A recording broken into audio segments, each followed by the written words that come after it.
In this video, we want to talk about serving. You know, in the LDS Church, most people have a calling, and the Mormon people are very active and very busy in serving their church. That's very commendable. But when you begin to find a new faith in Christ and you come into a traditional biblical church, serving in some ways is similar, but in other ways there are some real differences. So we want to talk about that and help you as you navigate your journey to understand what to do about serving in your church. And so I would just start by saying, you know, serving is important. It doesn't save us. It's not what makes us worthy before God, but it's still important. Now, what do you think, Michelle? Absolutely. I definitely agree that service is something that's very important to God, that He wants us to serve one another, but it's not something that's going to earn favor with Him. Absolutely. And so the question then, I think for a lot of people coming out of an LDS background is, how do I know where I should serve? Because one of the differences is the leader in your church is probably not going to approach you with a calling. Exactly. In the LDS Church, usually you will get called to a position. So it's not really anything that you have control over. Just whatever you're called to, you would typically accept unless there was some sort of extenuating circumstances. And so sometimes people can serve in areas that they really don't like. Sometimes you do get called to something, though, that you love. Where in Christianity, like Ross said, you're not going to have somebody pull you into their office and ask you to fulfill a certain position. Typically at church, they will announce if there are needs.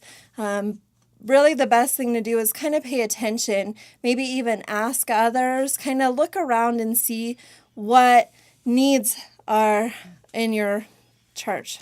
That's a great point. Every church has needs. Every church has plenty of opportunities.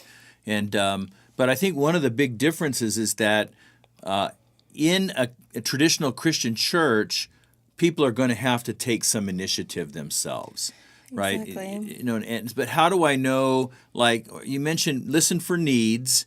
But what are some other ideas that help me to know how to do that? You really need to take it to God. You need to seek Him in what you're doing. Ask Him where He would have you be, and you'll notice opportunities will open up. And sometimes it is in different positions that you are familiar with, but other times it's going to be things that maybe you've never even thought of trying before. That's a great point. And one of the things that I tell people is, consider what your gifts are, because God has made each one of us really unique and interesting person, and we all have strengths, and we all have aptitudes and abilities and personality strengths that we've developed that He's put in us. And so I just want to encourage people to serve where they have strengths. Exactly. Now, it might take a little while, some trial and error to figure out where that is, but sometimes once you find that niche, it's really a joy to serve. Absolutely. Yeah, you'll definitely find all kinds of pleasures serving, and it's not this burden that you have to carry. It really is. You're just serving with a thankful heart, and it's just such a cool opportunity to live out your worship to God by serving in different areas of your church. Absolutely. That's great. I'm glad you touched on the attitude issue, because that's really important. It's an act of our worship to God to serve Him wherever He's placed us. Yeah. And so I just want to encourage you today, be willing to take some initiative. Don't wait for someone to ask, and do a little trial and error. But you could go to your pastor or one of your leaders and say, hey, where is a great place for me to serve? And then you're not locked into that forever. You learn what you can. God will work in your life through that. And then you could maybe dial it in as you move to another area of service. But we just encourage you to take the initiative. It's important to serve in your church. It's not because that's how you get worthy before God, but that's one way that we bring honor to God in our lives. And so I hope this is a blessing to you. We just encourage you to take that next step to find your place of service in your church.